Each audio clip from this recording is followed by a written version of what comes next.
From deep within our hidden volcano laboratory, a podcast about gaming from the people who bring your games to life. These are your core elements.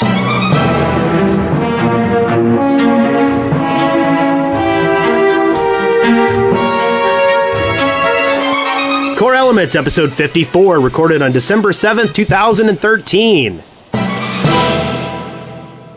I am Wes Wilson, and I do not have a Spencer with me this week. However, I do have two special guests. I have Alex and Vitoli of Piracy. How are you guys doing? Doing stupendously, my friend. Doing really well. And how about you, Vitoli? I'm doing well as well. And you guys got some amazing news this week. Yeah, we do. We do, yeah. Do you want to give it out, Vitoli? Well, how about you give it up? Okay. He's really peachy keen, the developer. But I'm a nice person. Yeah, he is a nice person. He's just very serious. That's all. I'm more extroverted. The news is that thanks to our pirating the game, we made a decision to pirate our own game sometime last week. Basically, I didn't want people to get the jump and start torrenting it themselves. So I said, let's do it ourselves and help those people that don't have the money to purchase the game yet the chance to play it. And then at a later date, if they do feel that we deserve it, they can either vote for us on Greenlight or, purchase the game via Desura. That caused this massive tidal wave of people to to just vote, and we were greenlit in 11 days. Like we entered the top 100 at 7:38 in the morning. Yes, I was obsessively compulsively hitting F5 the whole time and just watching the numbers rise up like a frickin' monkey.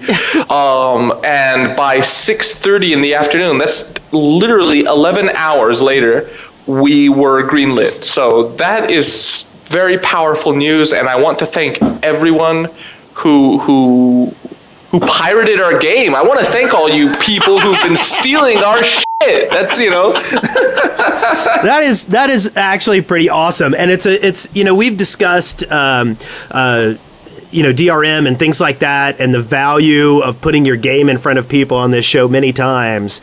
And I think this is the first time I've heard it put that way, that if, as an indie, getting your stuff in front of people might be sometimes more important than getting a dime out of them. Yeah, most definitely. And I think that you guys have found an interesting way to leverage this. Now, let me ask you this. You were working with Desura. How do they feel about the fact that, they were promoting you and everything, and then all of a sudden you're going to get Steam greenlit? Do you feel like that's going to pull from the deal you had with Desura? Well, you know what? I'm personal friends with Dave, who's running the whole thing back there. I mean, a little bit of backstory. I mean, I'm the head of content management worldwide for the digital distributor Gamersgate. So I have a pretty good relationship with people in the industry, and Dave and I play Starbound and Neverwinter Nights 2 and whatnot. So it's besides the fact that we sell things through him, we're also friends. So he's saddened, obviously, that we're going to be working with Steam, but he's not. It's not. Yeah. I'm not like shitting in his coffee or anything. So, maybe we should tell people about your game a little bit. What was the foundation for how you came up with the idea, and how has it evolved? Oh, well, that's all Vitoli. I'm a good producer, I'm good at PR, I'm good at marketing, but the brains of the operation, the core and foundation of the project is and always will be my dear friend Vitoli. I think it's common sense, to make a pirate game, because, currently on the market there's not so many games that are about pirates. And it's kind of a ubiquitous sort of thing too. Like it's Piracy, like, it provides those fantasy elements that make combat interesting, but at the same time, it's got kind of the rogue elements, the not following the law elements are built into it too. It really is an excellent genre for building a game in. Well, yeah, the game tries to kill you at every corner, and that's the basic design of this game. Yeah, you went with a roguelike style, and that's very popular now. There's something about game designers wanting to create dynamic content that is always generating. What was the difficulty in building a roguelike like you have? Well, I think the most challenging part probably is that when you're making random content, you have to make it so that it doesn't repeat itself. So that each time you're like playing a new game, there's something new each time. And that means you have to have a lot of random content. Do you, now, and just so people understand, the basic premise of the game is you are a pirate captain and you build a ship from materials that you get, and then you hire crew to man your ship, and then you go out and begin to explore and conquer all the surrounding environment. Yes, you nailed it. I mean, yeah. And keeping your team intact, because that's like one core element of the game as well. You know, if you have a traitor in your team, that will cost you a lot of money, and probably you will lose the game because of that in later stages of the game. Yeah. And I have not been able to succeed at having any of my pirates survive anything when I have tried to play. Have you found that that's first people's usual response? Wow, this is really fatal. Well, it's generally, you know, you're a fucking jerk and your fucking game wants to kill me. That's and for some odd masochistic reason, we're still playing 16 hours later. And it's weird because I've noticed, especially among game developers, like when we get game developers on, they are all about the really brutal stuff. Do you have a lot of I know you guys got Indie of the Year from someone? Well, we're I'm not sure. Nominated for Indie of the Year. Definitely finalists for it on Desura and IndieDB. Yeah. Yeah. I'm skeptic. We're gonna lose. Who do you think you're gonna lose to? No, the thing is, Vitoli is always skeptic. Yeah, there are good games. Vitoli is always skeptic. He was skeptic when I told him we'd beat Greenlight. So he's skeptic because he's very critical of his own work, but not because he's depressing or anything. He just likes to be, you know, self-critical to be able to overcome himself. But you'll see, Vitoli. We're going to be finalists in the Indie of the Year, and even if we lose, we'll still be pretty high ranking, I'm sure. Not to be. No. Sorry, what? No, that's not gonna happen. All right. We're often at ends, you know. We're two sides of the same coin. We're of two minds on occasion. Yeah. Well, okay. Well, we'll talk some more about your project in just a little bit, but first.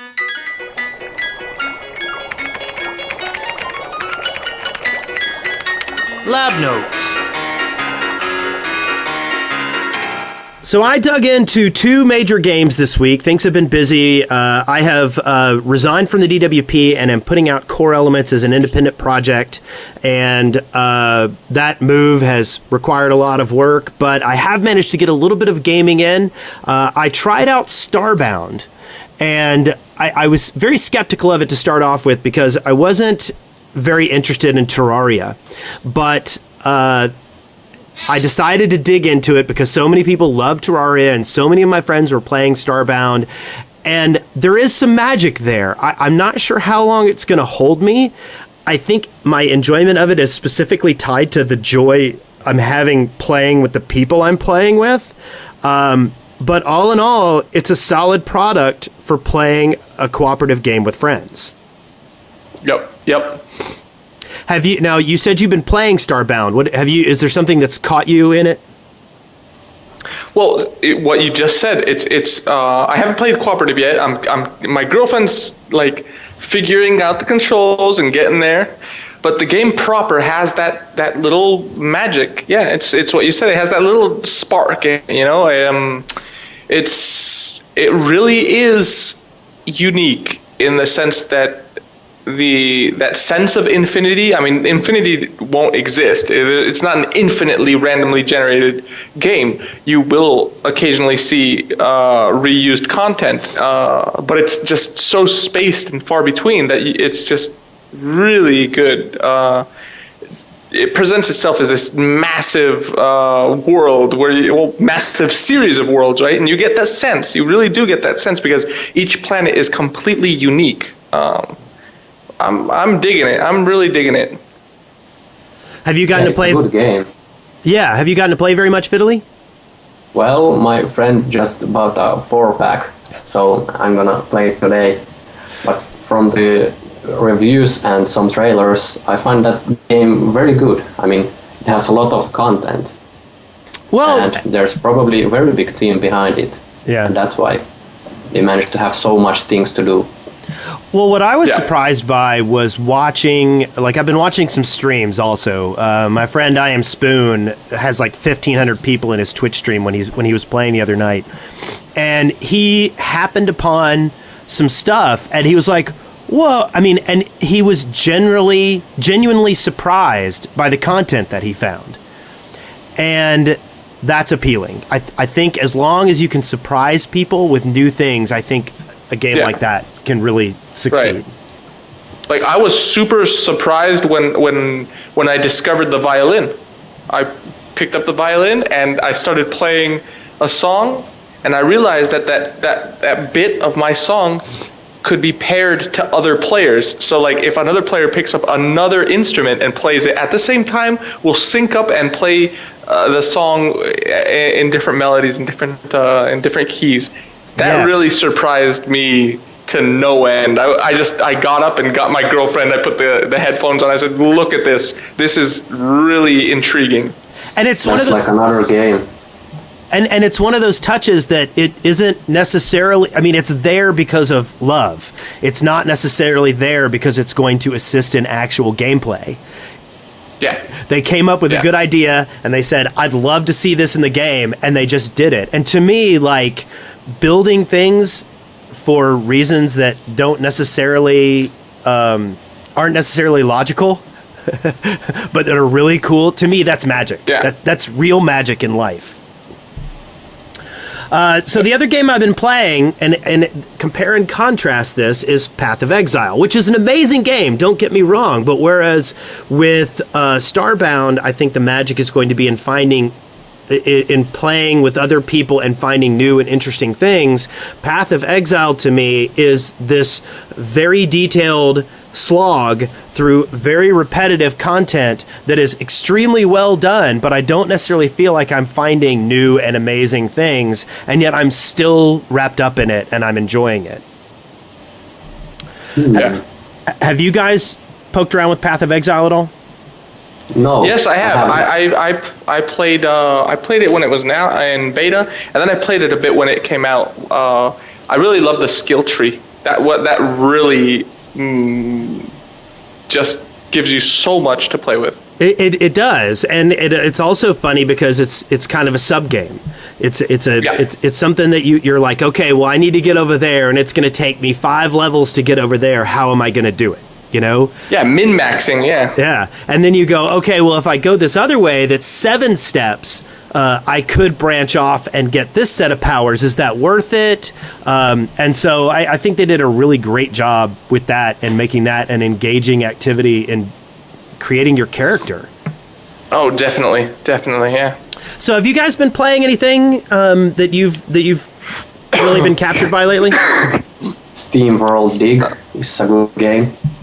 Steam World Dig? Yeah. I'm not familiar with that one. Yeah, it came out a week ago. Well, it's a digging game. It's like platformer where you dig and get gold and then you upgrade your character. Wow, it has some amazing reviews as well. Yeah. So it's a platforming digging game. Yeah, I played it for 1 hour. But another Cool. game that I played is Nuclear Throne. I think that game is very good. Is that the roguelike? Yeah, it's so simple, but still Yeah. so Heard it was great. great. Nuclear Throne by Wasteland Kings. Ooh, I might have to go. Yeah. I might have to go and check that out. Oh, it's by Vlambeer. Yeah. Yep. Oh, wow. Someone was surprised. Okay, yes, I'm not familiar. I'm actually trying to get Rami on the show. He's the producer. He's a very interesting figure in the independent game community, and I might have to talk to him about that. Thank you for pointing me that direction. Mm-hmm.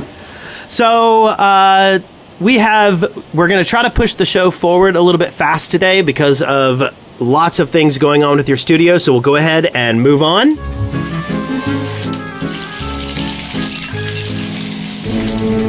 Eureka!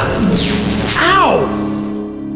So some of the big news this week, I was kind of fascinated. Riot Season 4 is going to be starting, and for them to pay their players, they first put out a document that said they can't stream a list of like 64 games. They're like, you can't play these games on your stream as long as we are paying you money to compete.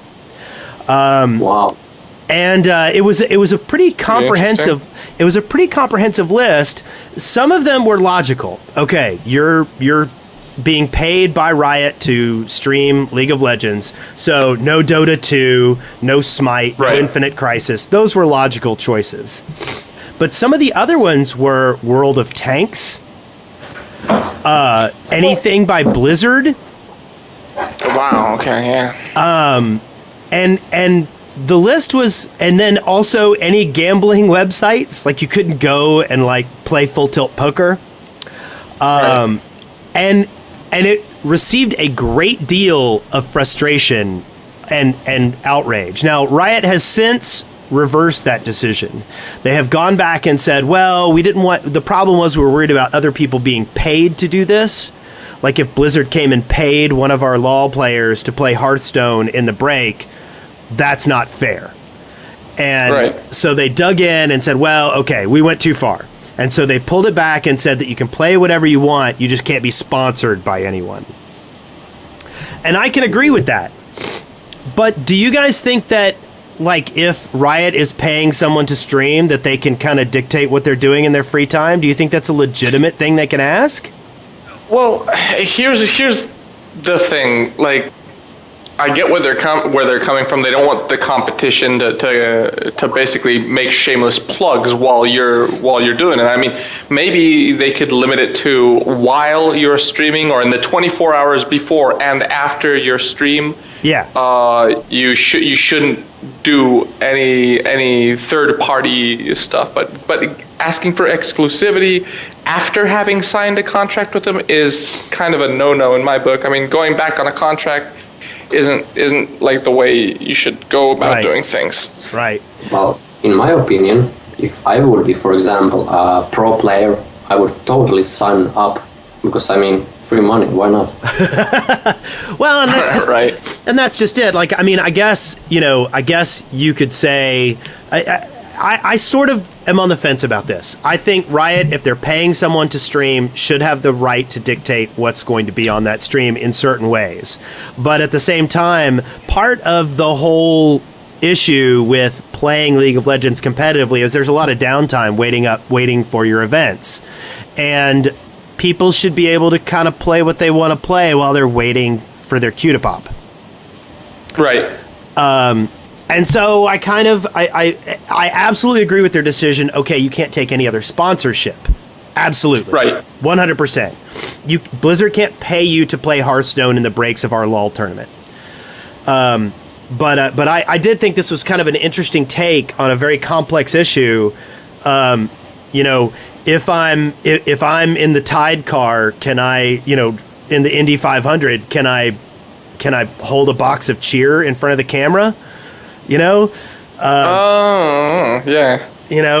And if that's it, if I'm not taking money, should I? So I don't know. I think there's some interesting debate there.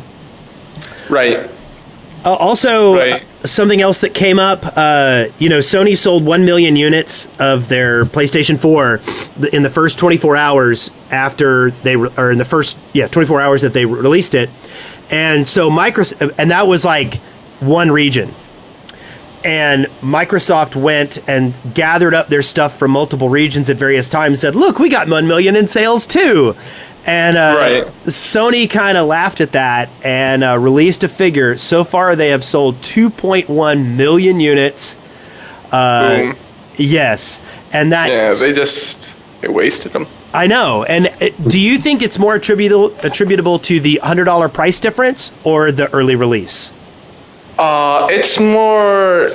I think it has nothing to do with either of those things, really. I think what it has to do is with the absolutely garbage PR that Microsoft has been doing over the campaign. I mean, telling its clients that if they don't have an internet connection or if they're military personnel stationed abroad via Twitter, they told a guy that if you're in the military and you don't have an internet connection, we already have a console for you. It's called the Xbox 360. So you can't get away with saying crap like that and expect there not to be any severe repercussions. And it's not just a single isolated case. I mean, there's stuff like that being said all the frickin' time. I mean, they really dropped the ball on their marketing. I think they were arrogant. They were way too arrogant with their campaign, and it ultimately backfired on them because they released before the PS4. The PS3, sorry, the Xbox 360 released before the PS3, and they dominated the market for a good year and a half before it came out, and slowly but surely the PS3 had an uphill battle when it came out, and eventually were able to gain equal ground. But now now it's really changed. The PS4 has been solid, and it's been a solid candidate from the start, and it released a little bit earlier than the Xbox One. Yeah. And they managed to keep a level head the whole time, not go back on their statements. I don't know, I just saw it as a more solid candidate the whole time. Yeah. Well, plus they're more trustworthy. And their desire to reach out to the indies, I think, really paid off as well. I actually I figured that Xbox would still be very popular with younger kids and stuff who really enjoyed the online gaming aspect of Xbox Live, and who wanted to continue with their points and all that kind of stuff. But I was very surprised to learn that a good friend of the family, his son, was still subscribing to a lot of the rumors that were going around that the Kinect would spy on you, that there was no way to turn it off, things like that. And I kind of felt guilty and kind of wanted to correct it, but at the same time, I've been rooting for PS4 the whole time, so I didn't. Yeah. But I agree about the marketing thing. They really dropped the ball, and I still will never forget the assault that happened in that the press event. I mean, it was a bloodbath when they did the PS4 announcement, and my tweets from that night, if you go to tweet rating sites, are still among my most popular of all time, because I just was like, oh my god, they just killed the Xbox. Yeah. So moving on to something interesting, Microsoft announced a list of indie developers that were working with them, and they listed Crytek as an indie developer. Oh man. And GameSpot actually had an article where Justin Haywald and Tom McShay debate this a little bit about what exactly is an independent game. Is it just dollar figures? Is it whether it's well known? How do you look at Irrational or a company like that and compare it with games like Gone Home and decide what is indie and what isn't? and it's an interesting little debate. So I thought I'd ask you guys, is there a way that you think you can measure an indie studio, or is it just this nebulous kind of I know it when I see it thing? What do you think, Vitoli? Well, I think it's a very broad question. In my opinion, maybe indie studio is somewhere like very startup orientated group that are not kind of ready for the big market. Right. Don't have any console releases or PC releases. I mean, is it just a lack of being of having acceptance? I mean, is Mojang independent still? I think no. Okay. No, not anymore. But yeah, I mean, I'd say it's any studio that hasn't been consolidated in the gaming community for a long enough time to be considered a larger one. Let me put it into simpler terms. There are independent studios that have released 20 games. Right. But there are large name studios that have only released 2 or 3 starting out from independent. Would Riot Games' sequel to League of Legends, if they ever came out with one, be considered an independent game? No. Okay. But that's just because of the mass media covering it, the amount of money that they've raked in, the publicity that they've gotten. You know, Mojang, is that independent? Jesus, he could buy anything he wanted right now. There's no way you can reason that being independent. I mean, in his next project, will it just be him? No, it probably will not be. He will have the ability to hire a large studio, use a lot of marketing resources, get entire companies behind the marketing of his game. That's you know, yes, it's broad and yes, it's vague, but you get to a point where you kind of sort of are able to gauge it, and there's, I like to separate indie titles into like new indie titles or new indie game studios and old indie game studios. Old indie game studios are pretty much like mid-tier, low mid-tier gaming studios. Yeah. And new ones are just, you know, fledgling studios or studios that don't have enough people to actually have enough marketing pull to be able to release a breakout title, you know? Well, how do you feel about something like Double Fine that really rides the line? It's so... Oh, man. I mean, it's I wouldn't consider them indie. I mean, honestly, I respect the studio. I respect their work. Yeah. But they've been riding that indie line way too long. and I'm talking millions of dollars too long. You know what I mean? Yeah. Just once you're talking those types of figures, you're not an indie anymore. Right. You know? It's weird. I still think that trying to break traditional molds, like, I mean, I still think of Peter Molyneux, despite his success, I feel kind of like he's an indie developer because he tries to break molds. He's not trying to fit in. He's trying to take things and challenge it. So I go towards more the artistic, creative side when I gauge indie titles, as opposed to the success, money, attention side of things. So... well, I've got one more thing for the news, and then we'll move on. I've got a list from GameSpot of the top 10 indie games of 2013. It's all interesting stuff. I'm, Gone Home, Guacamelee, Papers, Please, Path of Exile, Stanley Parable, Outlast, Rogue Legacy, Antichamber. Pretty cool stuff, and I'll put all of this in the show notes. You can see all that at coreelementshow.com. Inspiration. So now that we're talking about indie development, how has your project gone? Like, have you guys felt that you've had kind of smooth sailing with what you've been doing, or has it been a massive uphill battle to produce Pixel Piracy? You want to take this one, Vitoli? No, you can answer because you know better. I'm too negative. Well,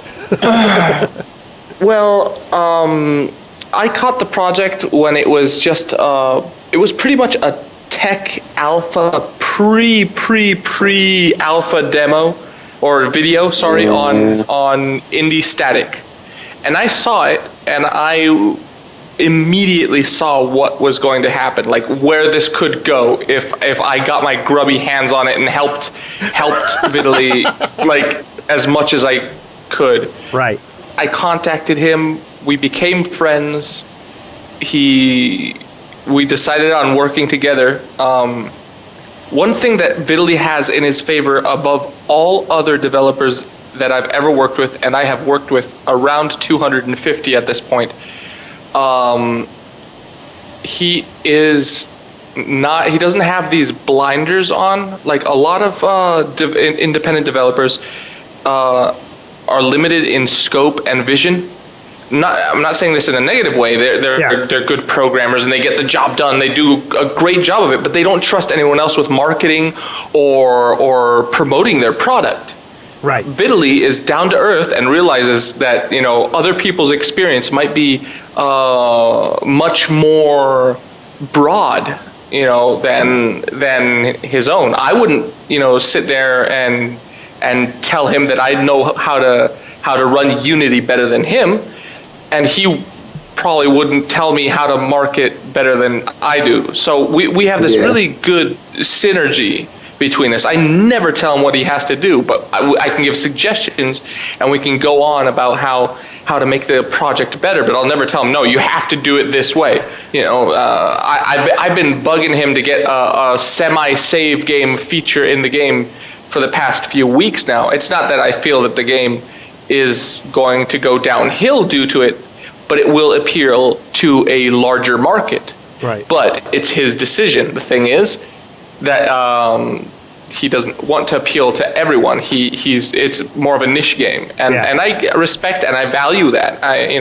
When someone has the balls to say no to a larger market because that's what his vision is, my hat goes off to him. So has this been an uphill battle?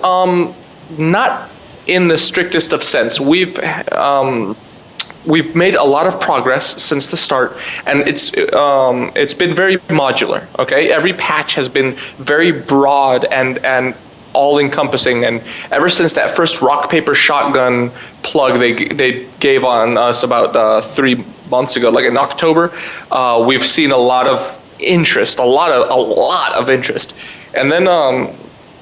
Beginning of the month, we released on Desura, and it was just overwhelming the amount of people that were supportive of the project. And then the whole piracy thing happened, and now it's smooth sailing. I mean, now it's just downhill, no brakes. The steering wheel fell off. We're just flying. Now there's not a bump in the road.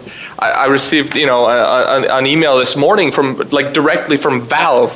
I promptly at myself, but I'm not even joking. Like I was laying down in bed. I'm it's Saturday morning. There's nothing to do, so I flick on my phone. I look at the hour. It's like 10:30 in the morning. I see a little email button. What is this? Your contact from Valve has just sent you this email, and I didn't even read it. I just stood up, ran to the office, and turned on the computer and started working. So. I'm getting, I get the feeling that things are going to be quite positive quite soon. So right. Well, how I can add something. Okay. Alex is always, like a happy person. Always, oh man, look, we got a new article out. They're writing something about us. And today, when we were grandlit, I was watching a movie, and at the same time, Alex was writing on Skype that we got greenlit, but I didn't see it. And I was like, okay, like regular day. Then I'm checking Skype. There's like 20 messages saying that we got greenlit. And he was all excited. And I was like, cool, okay. I don't know. And then you went back to your movie. He's ice cold, man. He really is. I mean, this guy has like ice in his veins. Yeah. Oh, that's nice. We've been greenlit. We're gonna be on Steam. That's decent. We've accomplished all our goals for the next 4 months in 11 days. That's decent. That's acceptable. I don't know. Against all odds, nice, we're good. I mean, I can't express myself, but I'm happy. That's really awesome. Like how. Well, let me ask you this: but before Alex got involved in the project, like, where did you kind of think you were going to take things as far as like promotions? How did you think you were going to move the game? maybe it was all planned by me, because I had my good share of failures in the past as well. So I knew that I had to have someone to help me. Yes. Do you think? Because you can't do anything, Yeah. You have to get someone. And had you worked on another major project before this one? Well, maybe yes, but then those games were like, gimmick, not a mainstream at all, just some prototypes. Right.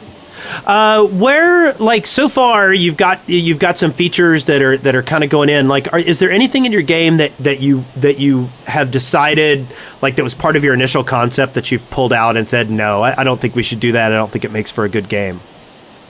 Actually, no. Not maybe swimming. Maybe that was. The pirates can't swim. I did notice that. At the beginning, they could swim, but then I disabled that. Yeah, I noticed the fish in the water. I thought those might be reminiscent of a swimming time. Well, the fish, your fisherman can fish, But I figured some food. I figured there were some sharks in there just to specifically take out some random pirates that decided to stray into the water at some point in time. Well, those are just for details, and later they of course will eat pirates. Yeah. Excellent. So we shall see. So, is there anything in the game, like, Vitoli, is there something you've put in that, like, and I ask this question a lot, because I think that people put something in their games that distinctly reminds them of themselves. Is there something in your game that you look at and go, that's me? I put that in and nobody else could have put something like that in this game. Crap and panties. Pirates poop. Yeah. That's something you don't pirates see poop. every day. And they do it on the deck of the ship, as a matter of fact. Yeah. That Vitoli and I were discussing it the first day, and I said, this is going to give the word poop deck a proper meaning, That's pretty good. Well, why don't we go ahead and wind down? I really appreciate you guys making time for me. I know that things are going on really, really big right now for you guys, and the fact that I was able to get with you at all is just a real honor. I'm really looking forward to keeping track of your game and seeing where things are going. Is there anything else you want to talk about, stuff that's going on with you or with the company that you want to bring up for the audience? We're getting ready to launch. Yeah. Okay. We're getting ready to launch on Steam. On Monday, we'll start, setting up the paperwork, and we'll see how it goes from there. But you should be able to see us relatively soon on Steam. And if not, we are available on Desura. Excellent. And just so everyone knows, I have left the umbrella of the Dead Workers Party. I am now doing this as an independent podcast. If you are interested in supporting the podcast, I am going to be setting up some sponsorships options to help defer some of the costs of all this. I've also got some other major projects coming up in the future, and I hope you'll stick around and pay attention. Go ahead and subscribe. I'm streaming these out live at twitch.tv/WesWilsonLive, and go ahead and subscribe so you'll know when we're recording episodes. Additionally, we have started putting the videos on a channel called youtube.com/Core Elements Show, and you can see all that stuff there.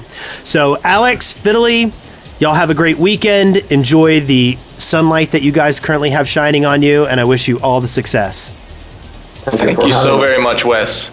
No problem, and we'll see you soon.